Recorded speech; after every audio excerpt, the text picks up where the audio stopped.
हम हृदय से स्वागत करते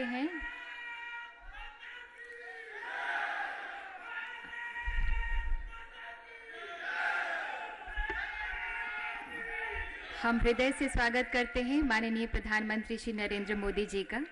हम हृदय से स्वागत करते हैं माननीय केंद्रीय कृषि मंत्री श्री राधा मोहन सिंह, माननीय केंद्रीय सूचना एवं प्रसारण राज्य मंत्री colonel Rajyavardhan Singh Rathore, respected cabinet secretary Shri Ajit Seth और प्रसार भारती के chairman respected doctor A Surya Prakash का।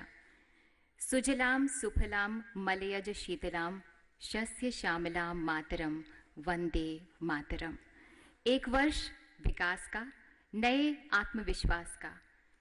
26 मई 2015 आज भारत के गर्व का पर्व है। भारत के नए सूर्योदय की पहली वर्षगांठ है।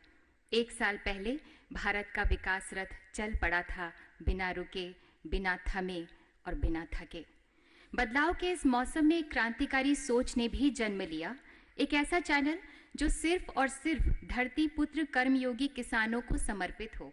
इसी सपने को साकार करने के लिए आज माननीय प्रधानमंत्री जी यहाँ उपस्थित हैं, जिनके कर कमलों द्वारा दूरदर्शन का किसान चैनल आज राष्ट्र को समर्पित किया जाएगा। धन धान्य से संपन्न किसान हो, खेती किसानी से जुड़ा हर इंसान हो।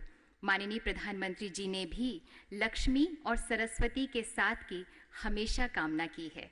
सरस्वती वंदना प्रस्तुत कर रहे हैं आकाशवाणी के कलाकार।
माँ सरस्वती को नमन। आज देश के कोने कोने से आए किसान, कारीगर, दस्तकार, बुनकर, भूमिहीन किसान, मजदूर, किसानी से जुड़े विषयों पर काम करने वाले व्यक्ति, कोने कोने से पधारे वैज्ञानिक, सभी जो आज इस अद्भुत संगम के साक्षी हैं, सभी को हम प्रणाम करते हैं। राष्ट्रीय स्वाभिमान जागृत करने वाले, देश को नई पहचान देने वाले, जन से मन की बात करने वाले माननीय प्रधानमंत्री श्री नरेंद्र मोदी जी का और मंच पर विराजमान अतिथिगण का हम किसान चैनल की कोर टीम की ओर से स्वागत करना चाहते हैं। मैं अनुरोध करूंगी एयर कॉमोडोर रंजन मुखर्जी, विशिष्ट सेवा मेडल, जो किसान चैनल के एडिशनल डीजी और हेड हैं, और श्री नरेश सिरोही, जो किसान चैनल के ऑनररी एडवाइज़र हैं, आप दोनों से कि कृपया माननीय प्रधानमंत्री जी का स्वागत करें पगड़ी, सांकेतिक हल और सैपलिंग से। किसान गौरव का प्रतीक पगड़ी,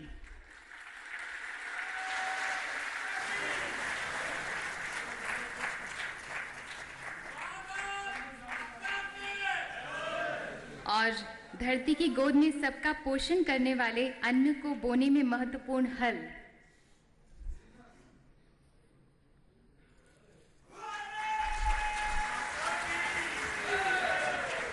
जीवन और जीवंतता का प्रतीक पौधा।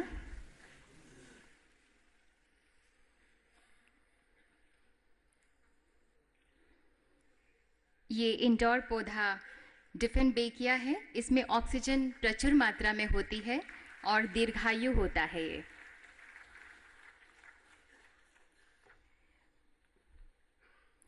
माननीय केंद्रीय कृषि मंत्री श्री राधा मोहन सिंह को सैपलिंग भेंट करने के लिए मेरा आग्रह है चैनल के क्रिएटिव हेड श्री किशोर मालवीय से।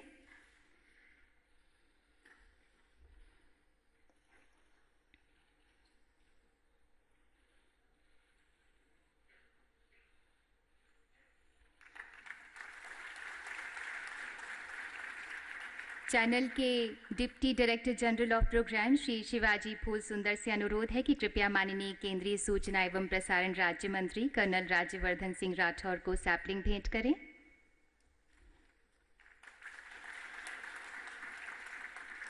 Respected cabinet secretary Shri Ajit सेठ को सैपलिंग भेंट करेंगे air commodore Ranjan Mukherjee, VSM, additional DG, channel head. अब मैं किसान चैनल के एडवाइजर श्री नरेश सिरोही से निवेदन करूंगी कि कृपया respected chairman Prasar Bharati doctor A Surya Prakash sapling भेंट करें।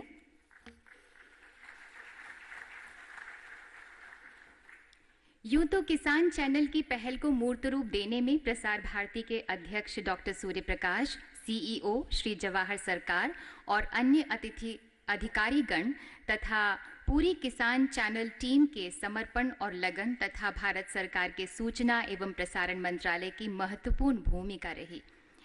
माननीय सूचना एवं प्रसारण मंत्री श्री अरुण जेटली और माननीय सूचना एवं प्रसारण राज्य मंत्री कर्नल राज्यवर्धन सिंह राठौर एवं सचिव श्री विमल जुल्का का सतत मार्गदर्शन हमारा उत्साह लगातार बढ़ाता रहा। अब हम माननीय सूचना एवं प्रसारण राज्य मंत्री कर्नल राज्यवर्धन सिंह राठौर से अनुरोध करते हैं कि कृपया आज के इस गौरवशाली दिन सभी के स्वागत में अपने भावों को शब्दों में व्यक्त करें।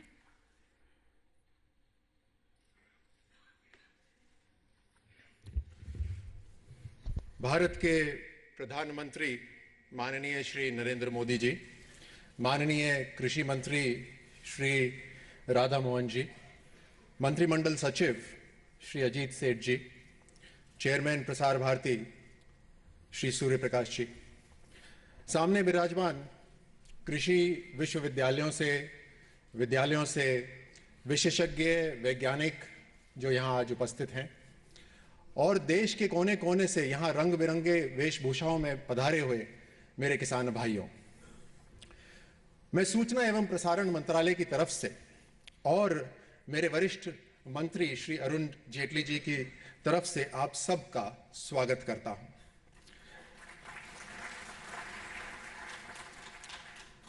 आप सबकी उपस्थिति से आज का दिन शुभ हो गया है, और शुभ इसलिए भी क्योंकि प्रोग्राम किसान का और भवन विज्ञान का। आज सरकार की पहली सालगिरह भी है और हमारे बीच हमारे लोकप्रिय प्रधानमंत्री माननीय श्री नरेंद्र भाई मोदी भी उपस्थित हैं। माननीय प्रधानमंत्री श्री मोदी जी का व्यक्तित्व खास है। ये कथनी में नहीं, करनी में विश्वास रखते हैं। अगर त्योहार मनाते हैं जवानों के साथ, तो सुख दुख बांटते हैं किसानों के साथ। आज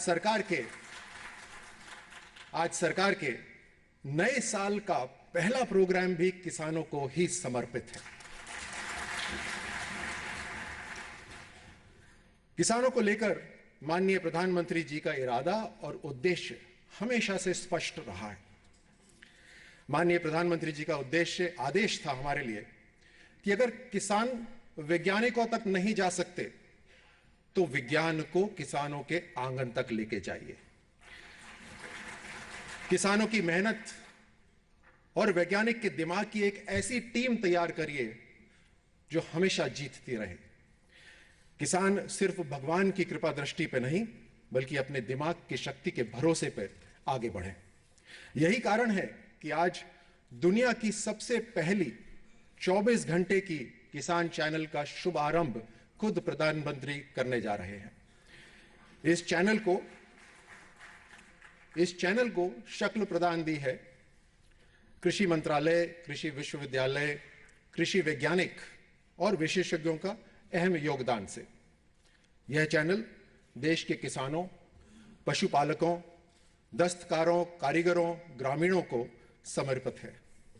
प्रसार भारती की टीम दिन रात करके इस चैनल को आपके पास 24 घंटे और हर भाषा में लेकर आएगी। किसान चैनल हमारे किसान भाइयों के पास खेती बाड़ी के नए तौर तरीके, नई खोजों से भी अवगत कराएगी। मौसम की जानकारी भी इस तरह से दी जाएगी जिस तरह किसान भाइयों को जरूरत होती है।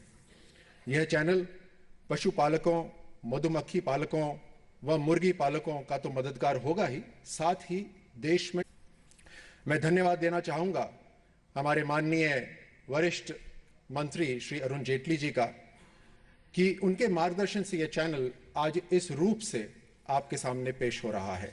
और अंत में मैं माननीय प्रधानमंत्री जी का पुनः अभिनंदन करता हूं कि उन्होंने हमारे किसान भाइयों की समस्याओं का समाधान करके उनके दुख दर्द के लिए प्रसार भारती को एक अद्भुत मौका दिया, एक नई किसान चैनल लॉन्च करने के लिए। और ये प्रेरणा खुद प्रधानमंत्री जी ने ही हमें दी और मार्गदर्शन भी दिया। भगवान से मेरी यही प्रार्थना रहेगी कि आप सबके लिए, आपके परिवार खुश रहे, सब कुछ मंगल रहे और आप प्रगति करते रहें। ये सरकार आपके लिए प्रतिबद्ध है। जय हिंद।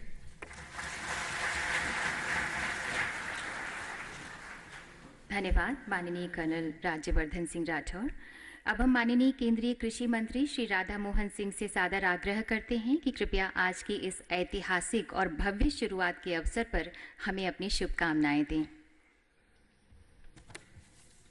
सम्माननीय प्रधानमंत्री जी, सूचना प्रसारण राज्य मंत्री श्री राठौड़ जी, कैबिनेट सचिव डॉक्टर अजीत सेठ जी, प्रसार भारती के अध्यक्ष डॉक्टर सूर्य प्रकाश जी, दूर दराज से आए हमारे किसान भाइयों बहनों, मंत्रालयों के सभी अधिकारी कर्मचारीगण, अन्य सहयोगी संगठनों के प्रतिनिधिगण, मीडिया के मित्रों और इस समारोह में उपस्थित सभी सम्मानित जन, आज का दिन निश्चित रूप से आज़ादी के 67 बरस के बाद देश के किसानों के लिए सबसे सुनहरा दिन है, ऐतिहासिक क्षण है। देश को जब आज़ादी मिली तो देश में औद्योगिक क्रांति की गति तेज हुई सरकार के द्वारा, लेकिन फिर भी 2/3 आबादी कृषि को नहीं छोड़ी। यानी हिंदुस्तान किसान का देश है और किसान जब तक मजबूत नहीं होगा तब तक देश मजबूत नहीं होगा। ये इस बात का धारणा इसमें स्पष्ट परिलक्षित हो रहा है। लेकिन हमारा दुर्भाग्य था कि किसान के लिए हमने चाहे जितनी योजनाएं बनाई, जितने अनुसंधान किए, वो उसके नजदीक तक नहीं पहुंच सका।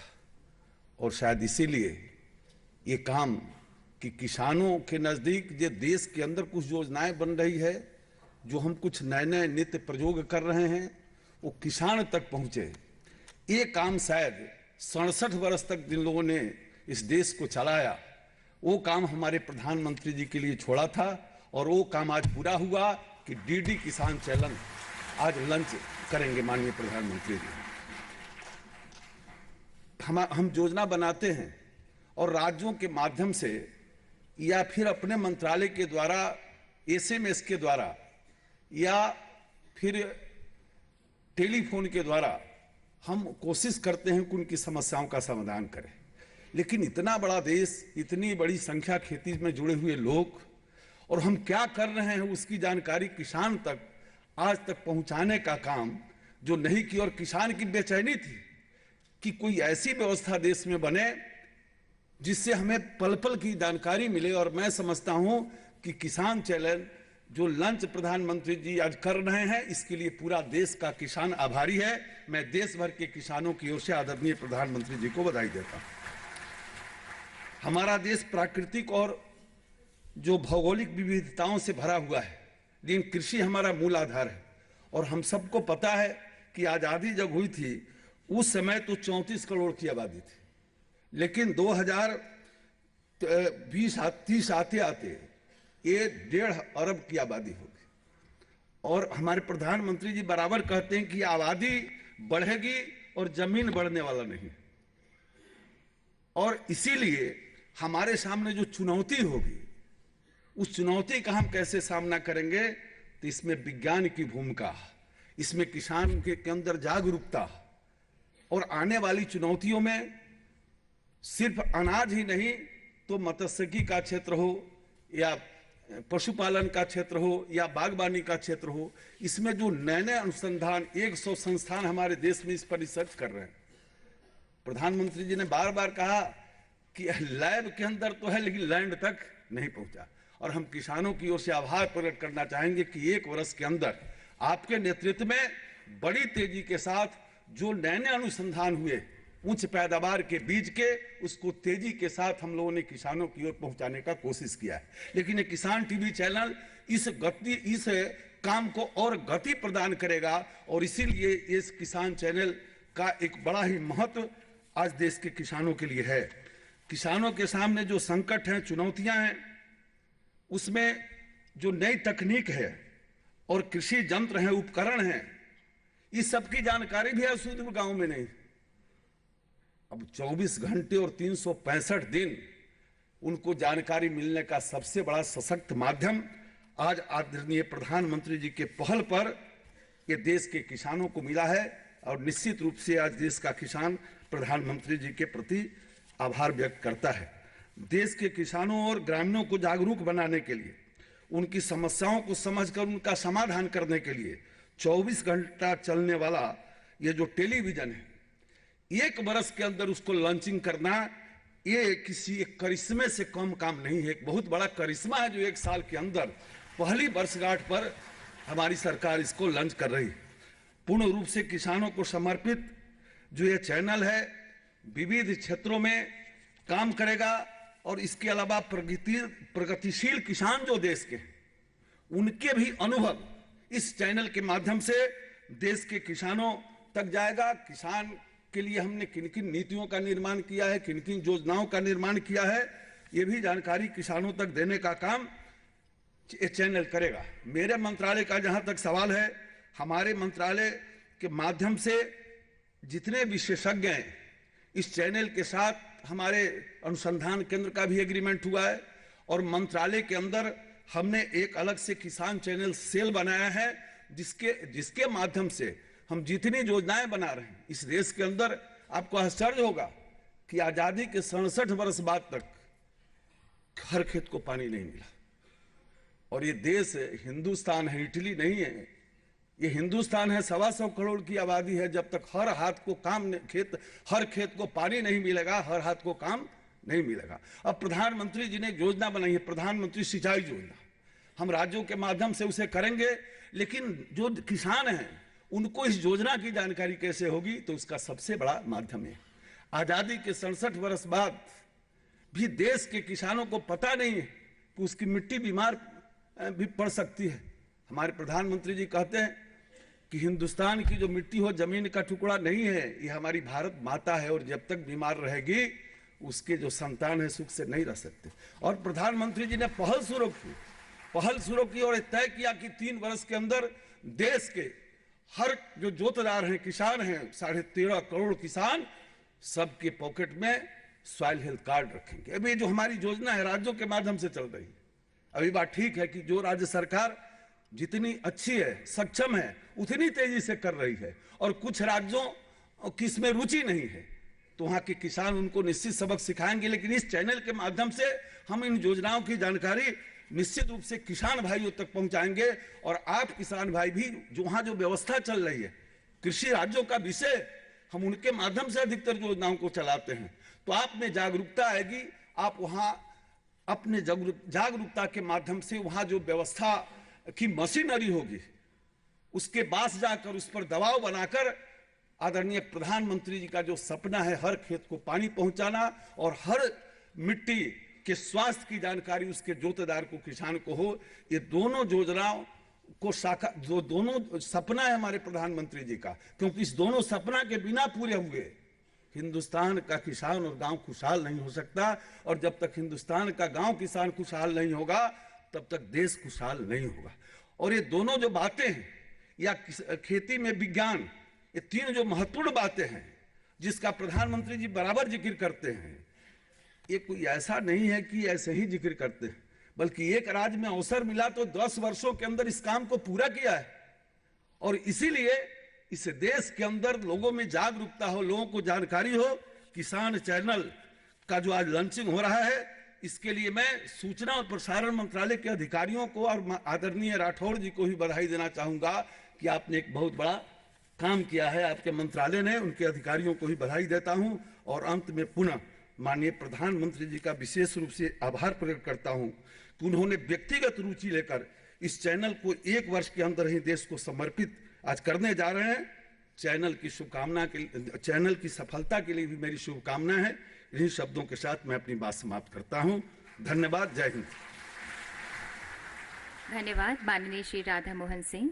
गांवों का संपूर्ण सामर्थ्य जगाने के लिए, उस सामर्थ्य के उत्थान के लिए देश दुनिया को हमारा अद्भुत आयुर्वेद, भोजन विज्ञान, वृक्ष विज्ञान, कला, संस्कृति दिखाने के लिए पंडित दीनदयाल उपाध्याय के सपने हर हाथ को काम, हर खेत को पानी और माननीय प्रधानमंत्री जी के उद्घोष सबका साथ सबका विकास को अपने चरम उत्कर्ष पर पहुंचाने के लिए किसान चैनल आज राष्ट्र को समर्पित किया जाएगा। थोड़ी ही देर में आप देखेंगे किसान चैनल की एक शो रील। अब हम माननीय प्रधानमंत्री जी से अनुनय करते हैं कि कृपया रिमोट का बटन दबाकर दूरदर्शन के किसान चैनल को लॉन्च करके इसे देशवासियों को समर्पित करें। चेयरमैन प्रसार भारती डॉक्टर ए सूर्यप्रकाश से आग्रह है कि वे माननीय प्रधानमंत्री जी को रिमोट प्रदान करें।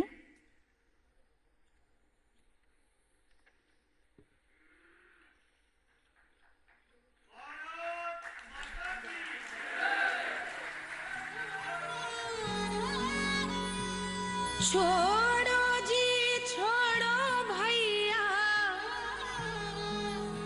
पीड़ा थकान की, छेड़ो जी छेड़ो किससे बातें किसान रे भैया। भारत की आत्मा किसान, अन्नदाता किसान। केवल इन भारी भारी शब्दों से उन्हें अलंकृत कर जिम्मेदारी टाली नहीं जा सकती।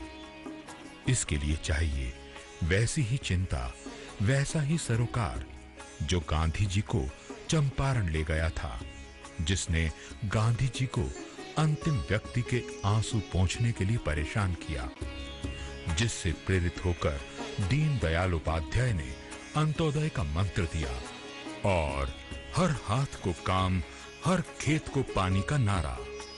इन्हीं से सबक लेकर प्रधानमंत्री नरेंद्र मोदी की सरकार ने किया सबका साथ सबका विकास का संकल्प। इस संकल्प को पूरा करने की कोशिश में एक ठोस कदम है देश का पहला 24 घंटे चलने वाला दूरदर्शन का किसान चैनल। डीडी किसान, बदलते भारत की शान। ये किसान चैनल जो खेती किसानी के नए नए तौर तरीकों को बताने में ही किसानों का हमसफर नहीं होगा, बल्कि 24 घंटे करेगा चौकसी, देता रहेगा बदलते मौसम की ताजा जानकारी, आगाह करेगा आने वाले खतरों से, बताएगा लागत घटाने के तरीके, ज्यादा उपज लेने के लिए आप तक पहुंचाएगा नई तकनीक और जाने माने कृषि वैज्ञानिकों की सलाह। दूरदर्शन किसान चैनल की चिंता है कैसे बिके फसल ज्यादा दाम पर, कैसे हो फसल में वैल्यू एडिशन, कैसे निखरे गांव, गरीब, किसान, दस्तकार, शिल्पकार का हुनर। अन्न तक ही सीमित नहीं है हम, हमारी कोशिश है कश्मीर के केसर किसानों की जिंदगी महके, केरल के मसाला किसानों की जिंदगी का जायका और बढ़े, सौराष्ट्र की मूंगफली असम की चाय के साथ मिलकर करे खुशहाल हर किसी को। खेतन से आके सुनियो खेतन से आके सुनियो खेत खलिहान की, छेड़ो जी छेड़ो किससे बातें किसान की, अपनी ही धुन में सुनियो अपनी जुबान की, अपनी ही धुन में सुनियो अपनी जुबान की, छेड़ो जी छेड़ो किससे बातें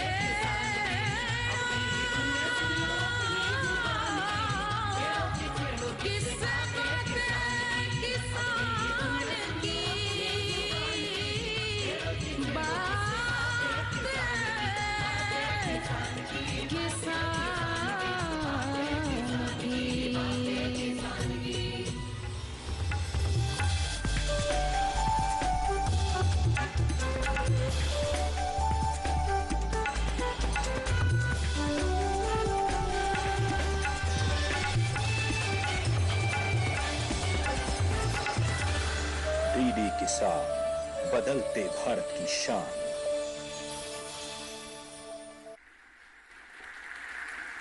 हम आपको बता दें कि डीडी किसान चैनल सिर्फ फ्री डिश पर ही नहीं बल्कि देश के सभी डीटीएच और केबल नेटवर्क पर भी उपलब्ध होगा। आज का सौभाग्यशाली दिन माननीय प्रधानमंत्री जी के द्वारा धरती पुत्र किसानों के साथ मनाने का निर्णय लेना इस बात का परिचायक है कि माननीय प्रधानमंत्री जी की भारतीय किसानों की कर्मठता के प्रति अटूट श्रद्धा है। उनके हितों के प्रति वे बेहद जागरूक हैं। उनके हृदय में किसानों को लेकर अथाह संवेदनशीलता है और किसानों के विकास के लिए माननीय प्रधानमंत्री जी की अद्वितीय प्रतिबद्धता है। माननीय प्रधानमंत्री जी, आपके ओजस्वी नेतृत्व में खेत खलिहान, गांव, गरीब किसान के जीवन में अभूतपूर्व प्रगति का परिदृश्य हम भारतीयों को एकदम साफ नजर आता है। माननीय प्रधानमंत्री जी, हमारी आपसे विनती है कि कृपया हमें उद्बोधित करें।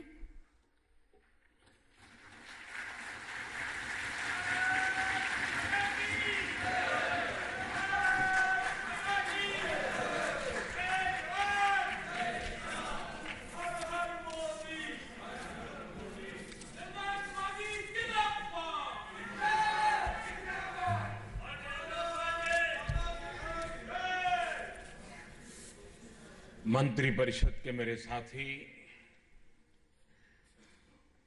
कृषि मंत्री श्रीमान राधा मोहन सिंह जी,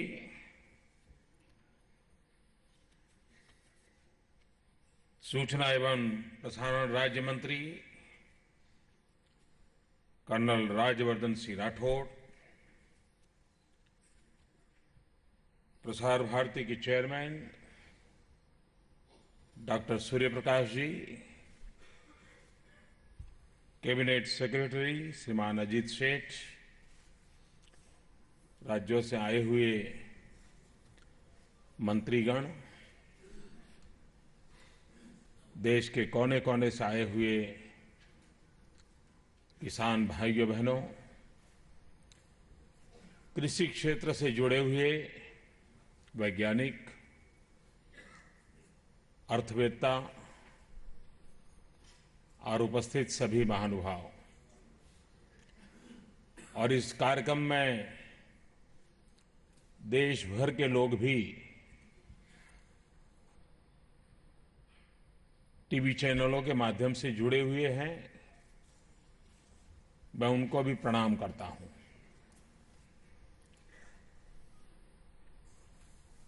कईयों को लगता होगा अब इतनी चैनलें चल रही है, नई क्या ले आए।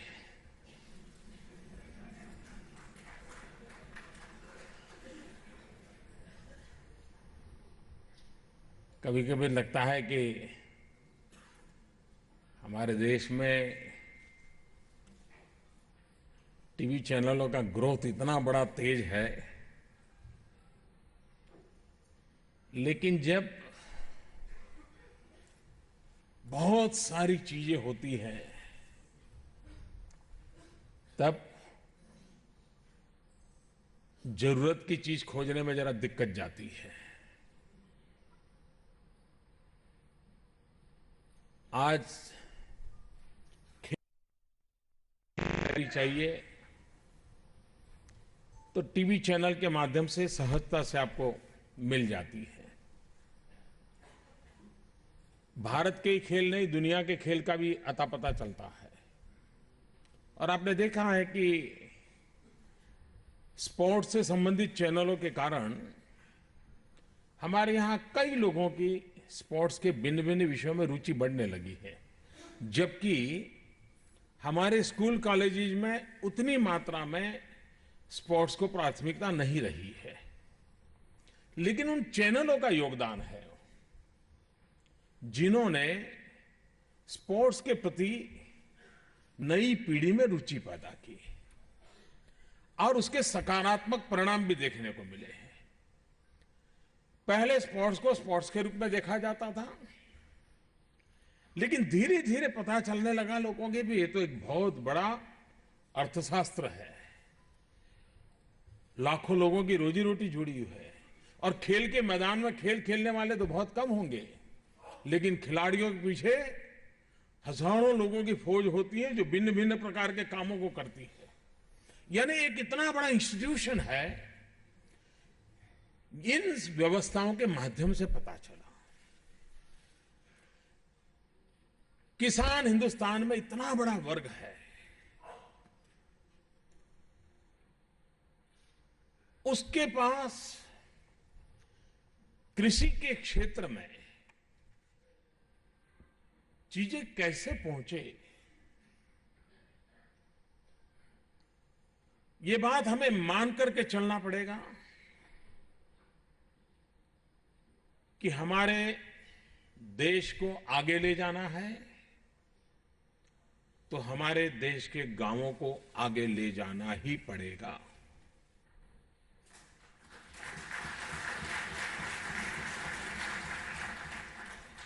गांव को आगे ले जाना है तो कृषि को प्राथमिकता देते हुए उसको बढ़ावा देना ही पड़ेगा। ये सीधा साधा भारत के आर्थिक जीवन से जुड़ा हुआ सत्य है। लेकिन दिनों दिन हालत क्या हुई है, आपको जानकर के हैरानी होगी।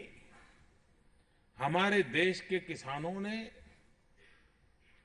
कितना बड़ा पराक्रम किया हुआ है, कितना सारा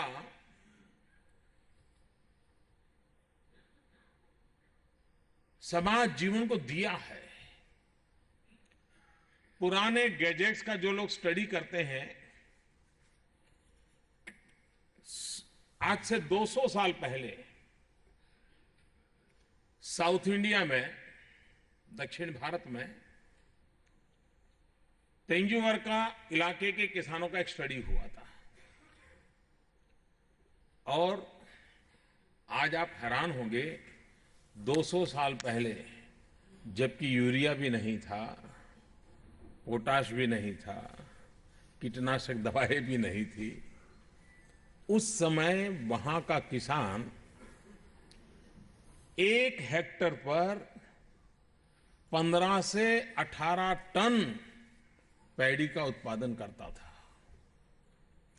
कहने का तात्पर्य यह है कि उस समय हमारे पूर्वजों के पास ज्ञान, विज्ञान, नए प्रयोग की कुछ न कुछ तो था। 200 साल पहले हमारे देश में गेहूं कुछ इलाकों में करीब करीब 12 से 15 टन का उत्पादन प्रति हेक्टेयर हमारे किसान लेते थे। आज पूरे देश में औसत उत्पादन कितना है प्रति हेक्टेयर? सब प्रकार के धान मिला दिया जाए तो औसत उत्पादन है प्रति हेक्टेयर 2 टन। जनसंख्या बढ़ रही है, जमीन बढ़ती नहीं है, आवश्यकता बढ़ रही है, तब हमारे पास उपाय क्या बचता है? हमारे पास उपाय वही बचता है कि हम उत्पादकता बढ़ाएं। प्रति हेक्टेयर हमारी उत्पादकता बढ़ेगी तो हमारी आय बढ़ेगी। आज देश में एवरेज प्रति हेक्टेयर 2 टन का उत्पादन है। विश्व का एवरेज 3 टन का है। क्या कम से कम हिंदुस्तान सभी किसान मिलकर के वैज्ञानिक, टेक्नोलॉजी, बीज सप्लाई करने वाले, दवाई सप्लाई करने वाले सब लोग मिलके क्या ये सोच सकते हैं कि प्रति हेक्टेयर 3 टन उत्पादन कैसे पहुंचाए? अब यूं 2 से 3 होना लगता बहुत छोटा है, लेकिन वो छोटा नहीं, बहुत कठिन काम है, बहुत कठिन काम है। लेकिन सपने देखे तो सही। हर तहसील में ये स्पर्धा क्यों ना हो कि बताओ भाई, आज बार हमारी तहसील में इतनी भूमि जोती गई, क्या कारण है कि हम 2 टन से सिर्फ इतना ही बढ़ पाए और ज्यादा क्यों ना बढ़ पाए? देश में एक कृषि उत्पादन में अगर तहसील को यूनिट माने तो एक बहुत बड़ा स्पर्धा का माहौल बनाने की आवश्यकता है। और तहसील को यूनिट में इसलिए कहता हूं कि क्लाइमेटिक जोन होते हैं, कुछ इलाके ऐसे होते हैं कि कुछ ही फसलें होती हैं, कुछ मात्रा में हो सकती है।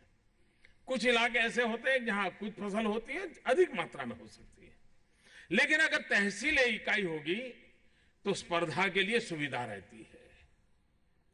और अगर हमारे देश के किसान को लाल बहादुर शास्त्री जी ये कहें, जय जवान जय किसान का मंत्र दें, लाल बहादुर शास्त्री जी के पहले हम लोग गेहूं विदेशों से मंगवा करके खाते थे। सरकारी अफसरों के जिम्मे में उस कालखंड के जो सरकारी अफसर हैं, और आज शायद वो सीनियर मोस्ट हो गए होंगे या तो रिटायर्ड हो गए होंगे, डिस्ट्रिक्ट कलेक्टर का सबसे पहला काम रहता था कि कंडला पोर्ट पर या मुंबई के पोर्ट पर विदेश से जो गेहूं आया है उसको पहुंचाने की व्यवस्था ठीक हुई कि नहीं हुई, पहुंचा कि नहीं पहुंचा, इसी में उनका दिमाग खपा रहता था। जवाब उन्हीं से मांगा जाता था। देश बाहर से मंगवा करके खाता थे, हकीकत है। देश के किसानों के सामने लाल बहादुर शास्त्री जी ने लक्ष्य रखा, जय जवान जय किसान का मंत्र दिया, और युद्ध की विभीषिका का बैकग्राउंड था, देशभक्ति का ज्वार था, और लाल बहादुर शास्त्री जी की सादी सरल भाषा थी। हमारे देश के किसानों ने इस बात को पकड़ लिया और देश के किसानों ने तय कर लिया कि हम अन्न के भंडार भर देंगे। मेरे देश के किसानों ने उसके बाद कभी भी हिंदुस्तान को भूखा नहीं मरने दिया। किसान का जेब भरे या न भरे, देश के नागरिकों का पेट भरने में कभी कमी नहीं रखी है।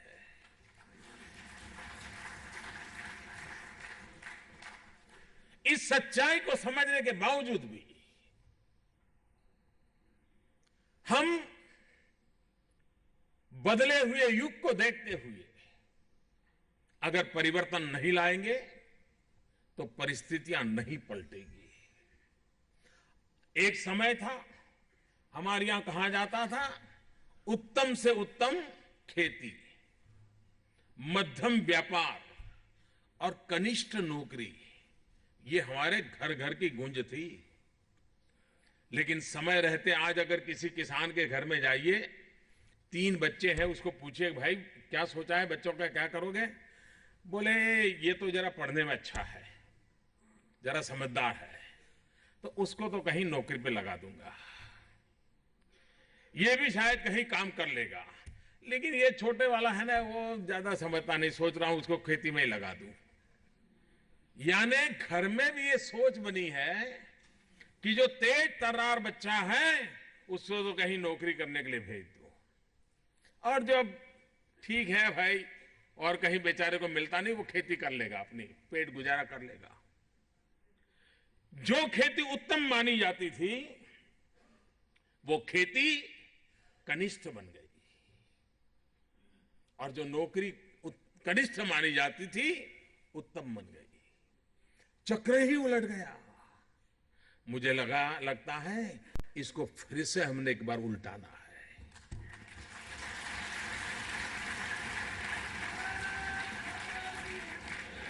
और प्रयास करे तो सफलता मिल सकती है। मेरा अपना एक अनुभव बताता हूं।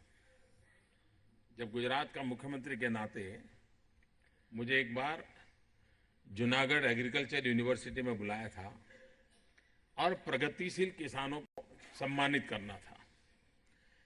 मैं जब जाने वाला था तो मैं सोच रहा था कि क्या उनके सामने क्या बात करूंगा, दिमाग रास्ते में प्रवास के दरमियान चल रहा था, और मेरे माइंड में ऐसा बैठ गया था कि ये तो सब बहुत ही वृद्ध किसान होंगे, बड़ी आयु के होंगे, तो उनके लिए ऐसी बात बताऊंगा, ऐसी बात बताऊंगा। जहां मैं पहुंचा और ऑडियंस देखा तो मैं हैरान था।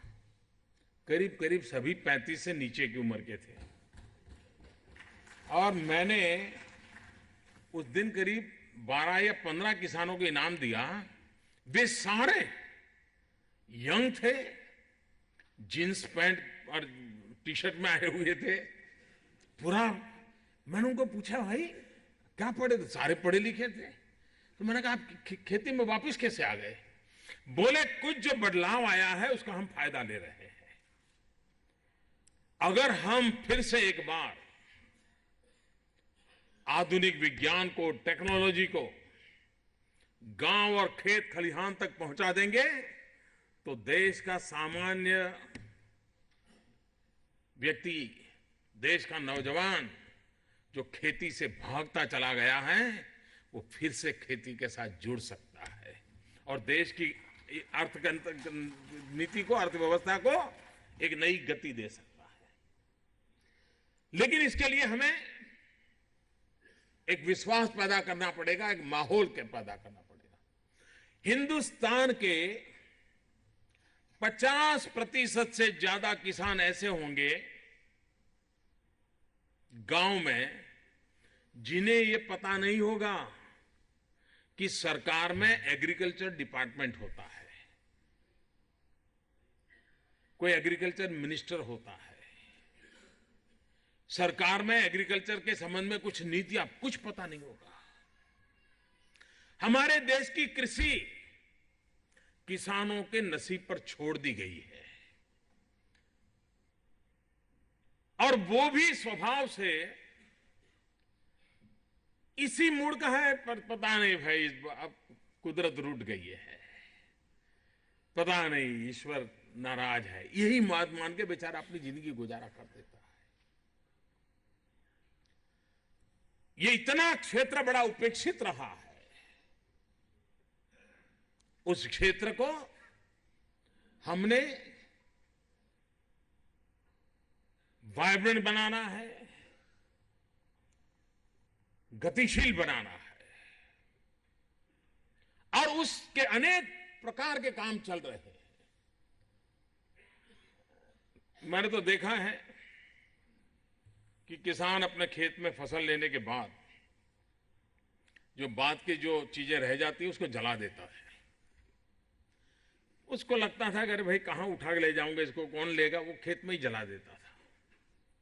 उसे पता नहीं था कि यही चीजें अगर थोड़े टुकड़े कर करके मैं फिर से जमीन में गाड़ दूं तो वही खातर बन सकती हैं, वही मेरी पैदावार को बढ़ा सकती हैं। लेकिन अज्ञान के कारण वो जलाता। यहां भी कई किसान बैठे होंगे, वे भी अपनी ऐसी चीजें जलाते होंगे खेत में। ये आज भी हो रहा है। अगर थोड़ा उनको गाइड करे कोई, हमने देखा होगा केले की खेती करने वाले लोग, केला निकालने के बाद वो जो पूरा पौधा रहता है उसको लगता है बाद में उसका कोई उपयोग ही नहीं है। लेकिन आज विज्ञान ने उस केले में से ही उत्तम प्रकार का कागज बनाना शुरू किया है, उत्तम प्रकार के कपड़े बनाना शुरू किया है। अगर उस किसान को पता होगा तो केले की खेती के बाद भी कमाई करेगा और उस कमाई के कारण उसको कभी रोने की नौबत नहीं आएगी। एक बार मानो केला भी विफल हो गया। मैं एक प्रयोग देखने गया था, यानी केला निकालने के बाद जो खाली खड़ा हुआ ये उसका पौधे का हिस्सा रहता है, अगर उसको काट करके जमीन के अंदर गाड़ दिया जाए तो दूसरी फसल को 90 दिन तक पानी की जरूरत नहीं पड़ती। उस केले के अंदर उतना वाटर कंटेंट रहता है कि 90 दिन तक बिना पानी पौधा जिंदा रह सकता है। लेकिन अगर ये बातें नहीं पहुंची तो वो लगे मानेगा अरे यार अब इसको उठाने के लिए, और मुझे याद है वो खेत में से उठाने के लिए वो खर्च करता था, ले जाओ भाई। जैसे उसको पता चलने लगा तो उसकी वैल्यू एडिशन करने लगा, चेन बनाने लगा। हमारे देश में कृषि में मल्टीपल यूटिलिटी की दिशा में हम कैसे जाएं, मल्टीपल एक्टिविटी में कैसे जाएं, जिसके कारण हमारा किसान जो मेहनत करता है उसको लाभ हो। कभी कभी किसान एक फसल डाल देता है, लेकिन अगर कोई वैज्ञानिक तरीके से उसको समझाए कि इस फसल के बगल में अगर इसको डाल दिया जाए तो उस फसल को बल मिलता है और ये फसल मुफ्त में तुम्हारी वैसे ही खड़ी हो जाएगी। जो आप में से किसानों को मालूम है कि इस प्रकार का क्या व्यवस्था होती है। अब बहुत से किसान हैं उसको मालूम नहीं है, वो बेचारा एक चीज डालता है तो बस एक ही डालता है, उसे पता नहीं होता है कि बीच में एक चीज डालें तो वो अपने आप में एक दूसरे को कंपनसेट करते हैं और मुझे एक अतिरिक्त इनकम हो जाती है। इन चीजों को उन तक कौन पहुंचाए? हमारे देश के किसान का एक स्वभाव है। किसान का स्वभाव क्या है? कोई भी चीज उसके पास लेके जाओ, वे आउटराइट कभी रिजेक्ट नहीं करता है। देखते ही नहीं बेकार है, ऐसा नहीं करता है। उसी प्रकार से वो आउटराइट सिलेक्ट भी नहीं करता है।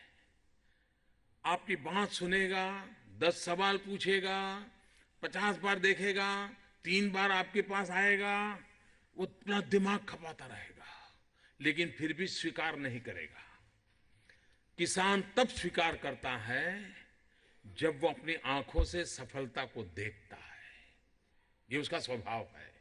और इसलिए जब तक किसान के अंदर आप विश्वास नहीं भरते हैं, उसको एक भरोसा नहीं होता, हाँ भाई जो व्यवस्था, क्योंकि इसका कारण ये नहीं कि वो साहसिक नहीं है, लेकिन उसे मालूम है कि अगर एक गलती हो गई मतलब साल बिगड़ गया, और साल बिगड़ गया और 18 साल 19 साल की बच्ची हुई है, हाथ पीले करने के सपने तय किए हैं, अगर एक साल बिगड़ गया तो बच्ची की शादी 4 साल रुक जाती है। ये उसकी पीड़ा रहती है। और इसलिए किसान तुरंत हिम्मत नहीं करता है, सोचता है किसान के पास ये बात कौन पहुंचाए। इन समस्याओं का समाधान करने के लिए, किसान तक अनुभवों की बात पहुंचाने के लिए और किसान के माध्यम से पहुंचाने के लिए एक प्रयास, ये है किसान चैनल।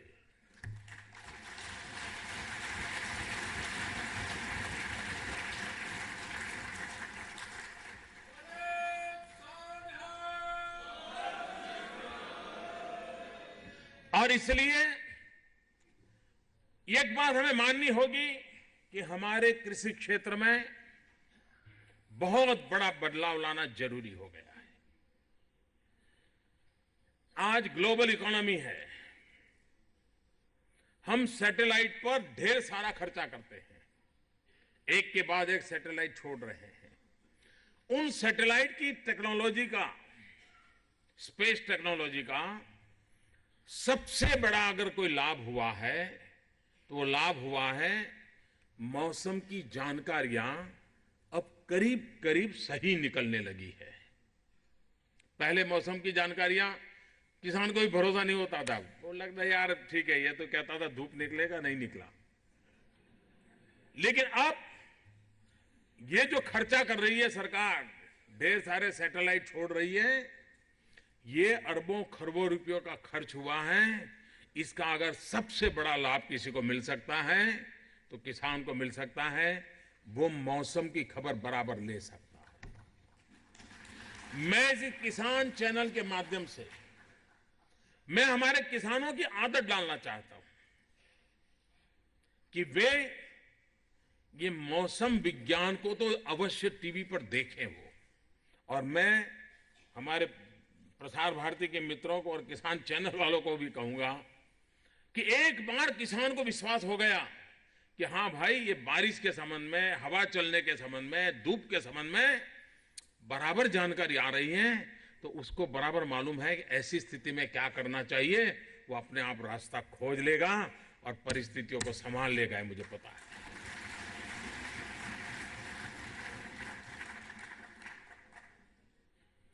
आज ये व्यवस्था नहीं है, आज जनरल नेचर का आता है, वो भी मोटे तौर पर जानकारी आती है, उसमें ज्यादा रुचि नहीं लेते। मैं इस टेक्नोलॉजी में, मेरी आदत है वेबसाइट पे जाने की, लेकिन बारिश के दिनों में मैं कोई खबर पहले नहीं देखता हूं। वेबसाइट पर जाकर के सबसे पहले मैं, उस समय तो 5-6 दुनिया की जितनी बड़ी महत्वपूर्ण व्यवस्थाएं थी जहां से मौसम की जानकारी मिलती, तुरंत देखता था। हर बार 5-6 जगह पर रोज सुबह मॉर्निंग में मेरा ये कार्यक्रम रहता था। मैं देखता था कि भाई पूरे विश्व में मौसम की स्थिति क्या है, बारिश कब आएगी। बारिश के दिनों की बात है। मैं चाहता हूं कि सामान्य मानवी से जुड़े। दूसरा, आज ग्लोबल इकोनॉमी है, एक देश है, उससे हमें अगर पता चलता है कि वहां इस बार मूंगफली बहुत पैदा होती थी, लेकिन इस बार उसकी मूंगफली एकदम से कम हो गई है, तो भारत के किसान को पता चलेगा कि भाई सबसे ज्यादा मूंगफली देने वाला देश था, उसकी तो हालत खराब है, मतलब ग्लोबली मूंगफली का मार्केट बढ़ने वाला है। किसान सोच सकता है कि भाई उसके यहां तो 2 महीने पहले फसल, क्योंकि बारिश तो हर एक जगह पे अलग अलग है, तो वो निर्णय कर पाएगा कि भाई इस बार मौका है, उसके तो सब बुरा हो गया है, मैं उसमें से कुछ कर सकता हूं। मैं अगर मूंगफली पे चला जाऊं तो मेरा मार्केट पक्का हो जाएगा, और वो चला जाता है। हम पूरे वैश्विक दृष्टि से दुनिया के किस बेल्ट में किसानों का क्या हाल है, किस प्रकार का वहां पैदावार की स्थिति है, वहां बारिश की स्थिति क्या है, बदलाव क्या आ रहा है, उसके आधार पर हम तय कर सकते हैं। हमारे देश में जो खजूर की खेती करते हैं, खजूरी शब्द है ना, डेट, अरब देशों में हमसे 2 महीने बाद फसल आती है। हमारे देश में जो लोग इसकी खेती करते हैं उनको 2 महीने पहले मार्केट मिल जाता है, और उसके कारण अरब देशों में जो क्वालिटी है उसकी क्वालिटी हमारी तुलना में ज्यादा अच्छी है, क्योंकि नेचुरल क्रॉप वहीं का है। लेकिन उसके बावजूद भी हमारे यहाँ खजूर की खेती करने वालों को बाजार मिल जाता है। क्यों? क्योंकि हम 2 महीने पहले आते हैं। हम ये ग्लोबल इकोनॉमी का जो चीजें हैं उसको अगर गहराई से समझ करके हम अपने किसानों को गाइड करें तो उसको पता चलेगा। वरना कभी क्या होता है, किसान को मुसीबत, एक बार हवा चल पड़ती है कि भाई टमाटर की खेती बहुत अच्छी है, तो किसान बेचारा आंख बंद करके टमाटर में लग जाता है, और जब टमाटर बहुत ज्यादा पैदा हो जाता है तो दाम टूट जाता है। दाम टूट जाता है, टमाटर लंबे दिन रहता नहीं, वो घाटे में चला जाता है। और इसलिए कृषि में उत्पादन के साथ उसकी अर्थनीति के साथ जोड़ करके ही चलना पड़ेगा और उसमें एक मध्य मार्गी काम करने के लिए सरकारी तंत्र किसान चैनल के माध्यम से प्रतिदिन आपके साथ जुड़ा रह सकता है, आपको शिक्षित कर सकता है, आपका मार्गदर्शन करता है, आपकी सहाय कर सकता है। हमें अगर बदलाव लाना है तो जिस प्रकार से विश्व में बदलते बदलावों को समझ करके अपने यहां काम करना होगा, मौसम को समझते हुए हमारी काम की रचना कर सकते हैं, उसी प्रकार से हम टेक्नोलॉजी के द्वारा बहुत कुछ कर सकते हैं जी। आज दुनिया में कृषि क्षेत्र में, टेक्नोलॉजी के क्षेत्र में बहुत काम हुआ है। हर किसान के पास ये संभव नहीं है कि दुनिया में टेक्नोलॉजी कहां है वो देखने के लिए जाए, विदेश जाए, जाकर के देख, नहीं है। मैं चाहूंगा कि इस किसान चैलेंज के माध्यम से नए नए टेक्नोलॉजी क्या आई है, उन नई नई टेक्नोलॉजी किसान के लिए सिर्फ मेहनत बचाने के लिए नहीं, उस टेक्नोलॉजी के कारण परिणाम बहुत मिलता है। टेक्नोलॉजी का इंटरवेंशन कभी कभी बहुत बड़े मिरेकल कर देता है। हम उसकी ओर कैसे जाएं, उसी प्रकार से राष्ट्र की आवश्यकताओं की ओर हम ध्यान कैसे दें। आज भी लाल बहादुर शास्त्री जी ने कहा, किसान ने बात उठा ली, अन्न के भंडार भर दिए। आज माल न्यूट्रिशन एक हमारी चिंता का विषय है, कुपोषण ये हमारी चिंता का विषय है, और कुपोषण से मुक्ति में एक महत्वपूर्ण आधार होता है प्रोटीन। ज्यादातर हमारे यहां परिवारों को, गरीब परिवारों को प्रोटीन मिलता है दाल में से, पल्सिस में से, लेकिन देश में पल्सिस का उत्पादन बढ़ नहीं रहा है, प्रति हेक्टेयर भी नहीं बढ़ रहा है और उसकी खेती भी कम हो रही है। अगर हमें हमारे देश के गरीब से गरीब व्यक्ति को प्रोटीन पहुंचाना है तो पल्सिस पहुंचानी पड़ेगी। पल्सिस ज्यादा मात्रा में तब पहुंचेगी जब हमारे यहां पल्सिस की खेती ज्यादा होगी, पल्सिस का उत्पादन ज्यादा होगा। हमारी यूनिवर्सिटीज को भी मैं कहता हूं, एग्रीकल्चर यूनिवर्सिटीज एक एक अलग अलग पल्सिस को लेके हम उसमें रिसर्च कैसे करें, जेनेटिक इंजीनियरिंग कैसे करें, हम प्रति हेक्टेयर उसके उत्पादन कैसे बढ़ाएं, जो उत्पादित चीजें हों उसमें प्रोटीन कंटेंट कैसे बढ़े, उस पर हम कैसे काम करें ताकि हमारे किसान को सही दाम भी मिले। देश को आज पल्सिस इंपोर्ट करनी पड़ती है। हम ठान लें कि 10 साल के भीतर भीतर ऐसी मेहनत करें, जब 2022 में हिंदुस्तान आजादी के 75 साल मनाता है, उस समय हमें पल्सिस इंपोर्ट न करना पड़े, हमारी दाल वगैरह इंपोर्ट न करनी पड़े। हम किसान मिलकर के काम कर सकते हैं क्या? हम एक मिशन मोड में काम कर सकते हैं। और दुनिया में बहुत प्रयोग हुए हैं, दुनिया में बहुत प्रयोग हुए हैं, उसकी आवश्यकता है। आज हमारे देश में ऑयल इंपोर्ट करना पड़ रहा है। एक तरफ हमारा किसान जो पैदावार करता है उसके दाम नहीं मिलते, और दूसरी तरफ देश की जरूरत है वो पैदा नहीं होता है। हमें विदेश से ऑयल लाने के लिए तो पैसा देना पड़ता है, लेकिन किसान देने के पास हमारे पास कुछ बचता नहीं है। अगर हमारा ऑयल इंपोर्ट बंद हो जाए, खाने का तेल क्या हम उत्पादित नहीं कर सकते? हम टारगेट नहीं कर सकते? इन चीजों को हमारे किसान को हम कैसे समझाएं? और मुझे विश्वास है एक बार किसान को समझ आ गई कि एक देश की आवश्यकता है, इसके दाम कभी गिरने वाले नहीं है, वो मैदान में आ जाएगा। इस देश के पास करीब करीब 1200 टापू है। 1200 टापू है हिंदुस्तान के समुद्री तट पे। टापुओं पर उस प्रकार की खेती संभव होती है जहां से हम हमारी तेल की रिक्वायरमेंट पूरी कर सकते हैं। आज हम तेल बाहर से लाते हैं। हमारे किसान, हमारे पंजाब के किसान तो कनाडा में जाइए खेती वही करते हैं, अफ्रीका में जाइए हमारे देश के किसान जाकर के खेती करते हैं। ये हमारे देश के किसान हमारे टापुओं पर जाकर के कर सकते हैं खेती। कभी वैज्ञानिक अध्ययन होना चाहिए और मैं चाहूंगा कि हमारे जो किसान चैनल है वो भी कभी जाकर के देखे तो सही, टापुओं का रिकॉर्डिंग करके दिखाए लोगों को कि भाई टापू है, इतना बड़ा है, इस प्रकार के वहां प्राकृतिक संपदा पड़ी है, यहाँ ऐसी ऐसी संभावना है। क्लाइमेट उस प्रकार का है कि जो हमारे ऑयल सीड्स की जो रिक्वायरमेंट है उसकी पूरी कर सकता है। वैज्ञानिक तरीके से होना, मैं इसका वैज्ञानिक नहीं हूं, मैं इसके लिए कुछ कह नहीं सकता हूं, लेकिन मैं एक विचार छोड़ रहा हूं। इस विचार पर चिंतन हो, सही हो तो आगे बढ़ाया जाए, नहीं है तो मुख्यमंत्री प्रधानमंत्री को वापस दे दिया जाए, मुझे कुछ नुकसान नहीं होगा, लेकिन प्रयास तो हो। मैं चाहता हूं इस किसान चैनल के माध्यम से एक व्यापक रूप से देश के कृषि जगत में बदलाव कैसे आए, आर्थिक रूप से हमारी कृषि समृद्ध कैसे हो। और जब हम कृषि की बात करते हैं तब बारिश के सीजन वाली कृषि से आप अटक नहीं सकते, हम 12 महीना का सोच, 365 दिन का चक्र सोचना होगा।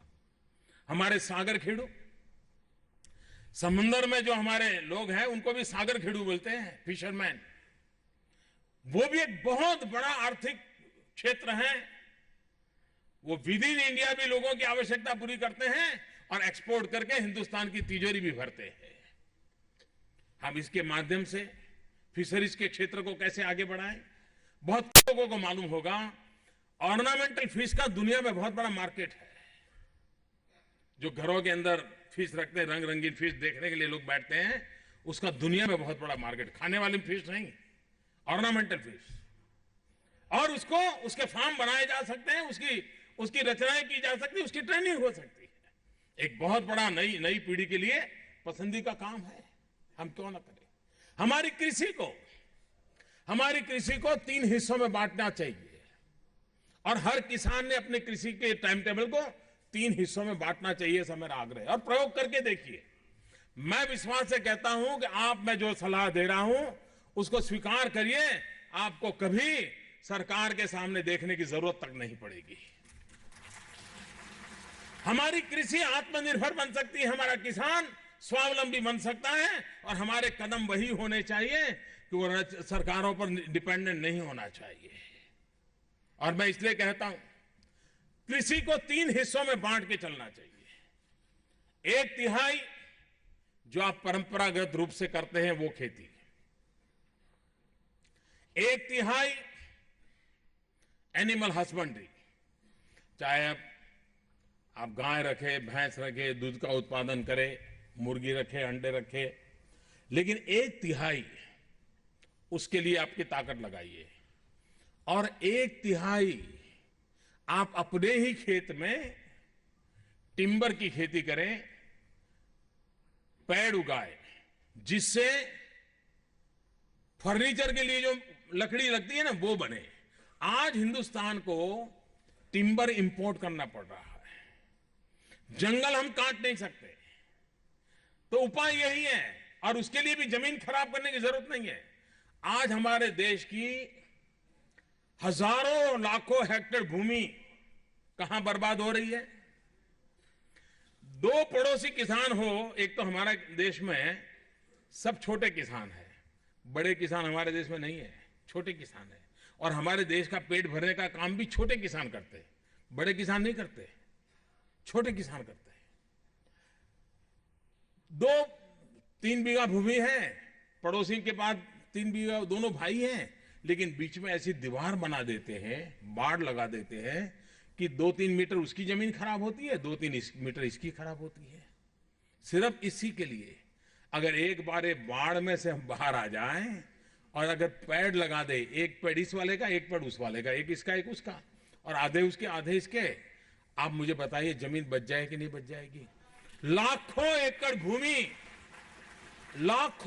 भूमि आज बर्बाद हो रही है।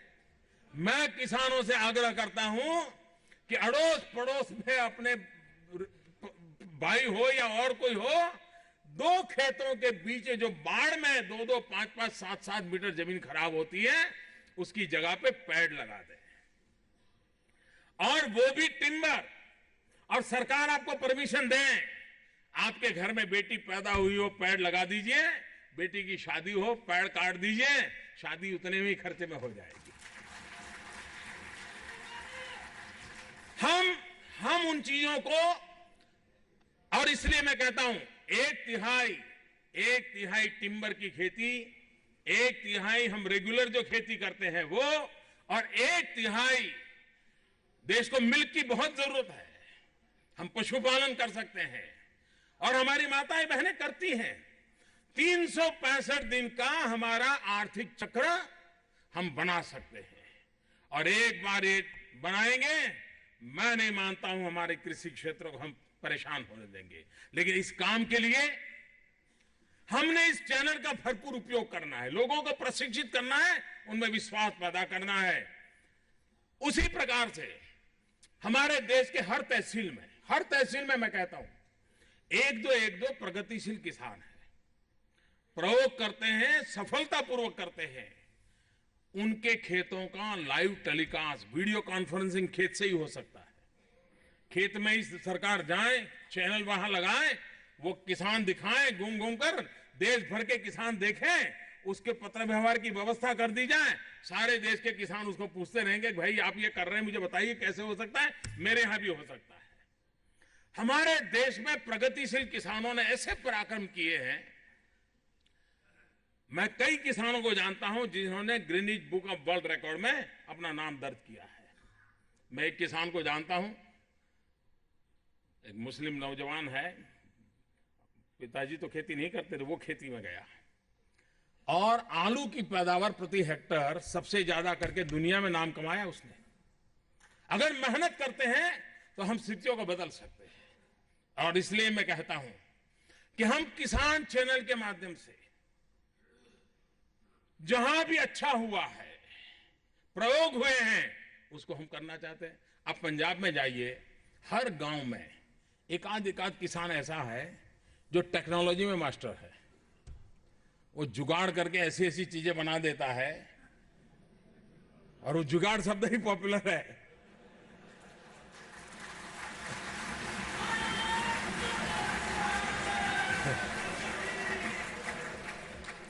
मैं पंजाब में मेरी पार्टी का काम करता था, तो मैं चला जाता था खेतों में किसानों के साथ देखने के लिए, समझने के लिए।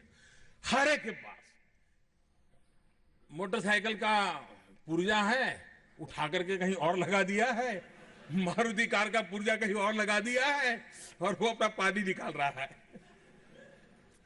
ऐसे प्रयोगशील होते हैं किसान, इतनी टेक्नोलॉजी को करते हैं जी।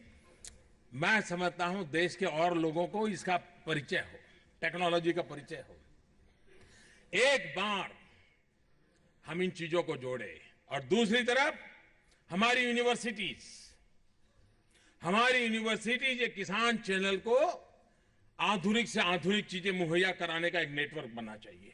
और कभी किसान चैनल भी कंपटीशन क्यों ना करे, बस 20 प्रकार की कंपटीशन करे। अब जैसे ये चैनल वाले होते हैं, वो गायकों को ढूंढते हैं, नाचने वालों को ढूंढते हैं, कंपटीशन करते हैं। तो उत्तम प्रकार की खेती करने वालों की भी कंपटीशन हो सकती है, उनके प्रयोग हो सकते हैं, वो आए, दिखाएं, समझाएं। मैं समझता हूं कि चैनल सबसे ज्यादा पॉपुलर हो सकती है। और एक बार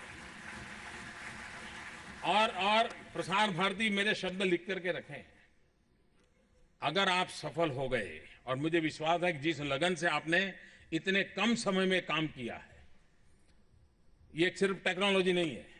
कोई और चैनल चलाने के लिए टेक्नोलॉजी सिर्फ चलती है, लेकिन इसमें तो आपको खेतों में जाना पड़ा है, गांव में जाना पड़ा है, किसानों से मिलने पड़ा है, आपका सारा मटेरियल तैयार करना पड़ा है। मैं जानता हूं कितनी मेहनत पड़ी होगी, तब जाकर के चैनल का रूप आया होगा। लेकिन अगर बढ़िया ढंग से चली तो 3 साल के बाद आपको चलाना मुश्किल हो जाएगा। इसलिए मुश्किल हो जाएगा कि जो 24 घंटे वाले हैं ना, वो भी अपनी चालू कर देंगे। उनको इसकी ताकत समझ आएगी। आज उनके यहां इसको मौका नहीं है, लेकिन आप अगर सफल हो गए तो दूसरी 20 चैनल किसानों के लिए आ जाएगी, और एक ऐसी कंपटीशन का माहौल होगा, मेरे किसान का भाग्य खुल जाएगा। और इसलिए मैं आज इस किसान चैनल के माध्यम से आपने एक जो नई शुरुआत की है, देश के गांव गरीब किसान को जोड़ने का प्रयास किया है, जिसे मैं आधुनिक विज्ञान के साथ जोड़ना चाहता हूं। मैं जिसे सैटेलाइट की टेक्नोलॉजी के साथ जोड़ना चाहता हूं, जिसको अपना भविष्य बनाने का रास्ता बनाने के लिए तैयार करना चाहता हूं, उस काम को हम सफलतापूर्वक करेंगे। उसी एक विश्वास के साथ मेरी बहुत बहुत शुभकामनाएं। देश के सभी किसान भाइयों बहनों को मेरी हृदय से बहुत बहुत शुभकामनाएं। बहुत बहुत धन्यवाद। कोटि कोटि धन्यवाद माननीय प्रधानमंत्री जी। हमारी आपसे प्रार्थना है माननीय प्रधानमंत्री जी कि कृपया अब किसान रथ को फ्लैग ऑफ करके अपना वरद हस्त दें माननीय। इसके लिए कृपया मंच के सामने आने की कृपा करें।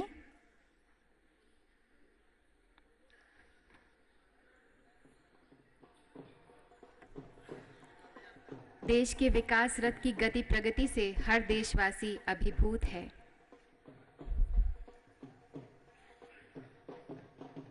अब किसान रथ माननीय प्रधानमंत्री जी के फ्लैग ऑफ करने के साथ ही आगे बढ़ेगा।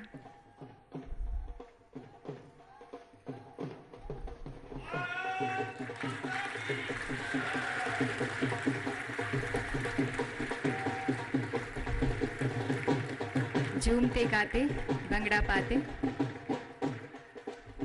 और ये किसान रथ आगे बढ़ चला है।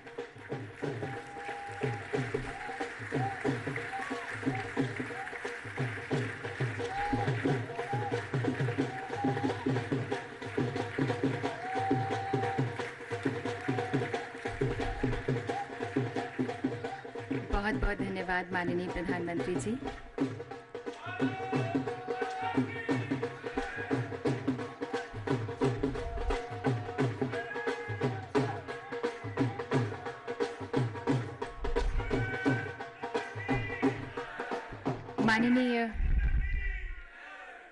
माननीय प्रधानमंत्री जी के ओजस्वी नेतृत्व में देश की आने वाली तस्वीर कैसी होगी, इन पंक्तियों से स्पष्ट है। नदियां आएंगी खेतों तक, फसलें कंचन हो जाएंगी, आशाओं की सूखी डाली सुरभित मधुबन हो जाएगी। ग्रह नक्षत्र खिलौने होंगे, ऊंचे पर्वत बौने होंगे, अंतरिक्ष होगा बाहों में, सूरज तक तैयारी होगी। ये सदी हमारी होगी, ये सदी हमारी होगी। अब हम प्रसार भारती के चेयरमैन डॉक्टर ए सूर्यप्रकाश से अनुरोध करते हैं कि कृपया आभार प्रकट करें।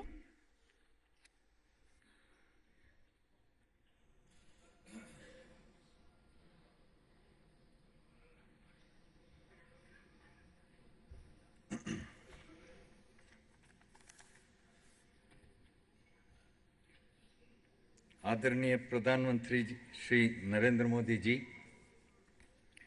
श्री राधा मोहन सिंह जी, श्री राज्यवर्धन राठौड़ जी, कैबिनेट सेक्रेटरी अजित सेठ जी और यहाँ उपस्थित सभी देवियों और सज्जनों, मैं आप सबको हार्दिक धन्यवाद करता हूँ। आदरणीय प्रधानमंत्री जी द्वारा आज दूरदर्शन के किसान चैनल के लॉन्च पर मैं प्रसार भारती परिवार की ओर से उनका धन्यवाद करता हूं। अपनी व्यस्त कार्यक्रम से उन्होंने हम सब के लिए जो समय निकाला, उसके लिए हम उनके शुक्रगुजार हैं। प्रसार भारती चेयरमैन होने के नाते किसानों के लिए एक्सक्लूसिव चैनल की लॉन्चिंग पर मैं गर्व महसूस करता हूं। जहां तक मुझे पता है, किसान और ग्रामीण विकास को समर्पित कोई दूसरा चैनल नहीं है। ना सिर्फ प्रसार भारती के लिए बल्कि पूरे देश के लिए ये अपनी तरह का पहला चैनल होगा। किसान चैनल का आइडिया प्रधानमंत्री और सरकार का है। हमें पूरा विश्वास है कि इस प्रधानमंत्री जी के आइडिया को मूर्त रूप देने में हम सफल होंगे। Before I conclude, a few words for the farmers from the non-Hindi speaking states in the country. DD Kisan is a Hindi channel, but that does not mean that we in Prasar Bharati do not care for those who speak other languages.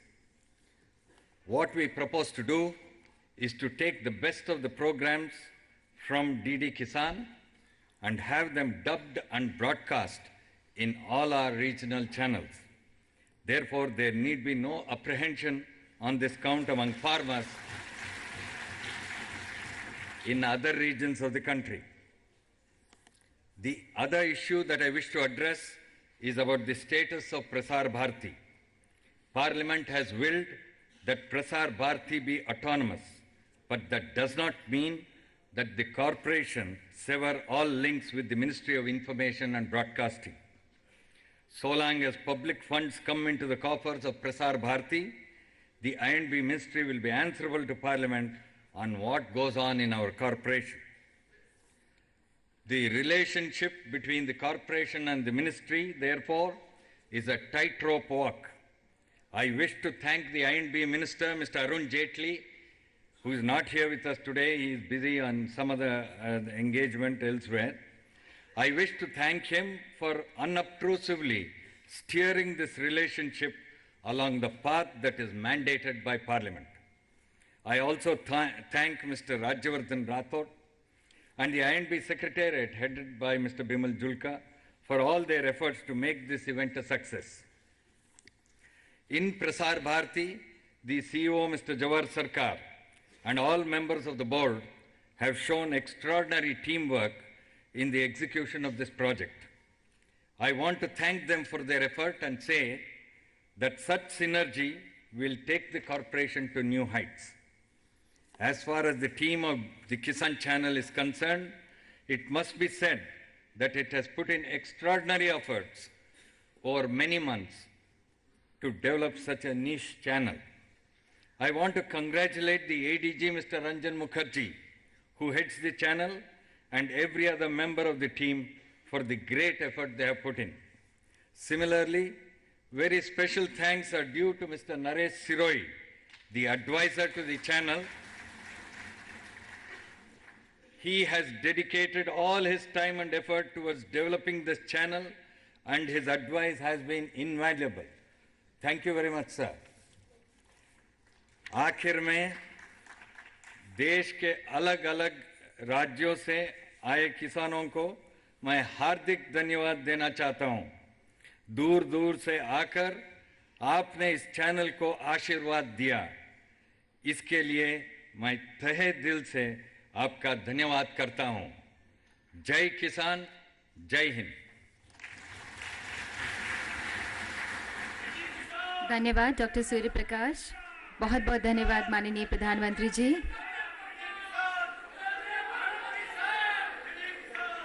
माननीय प्रधानमंत्री जी के प्रस्थान करने तक कृपया अपने स्थान पर ही रहें।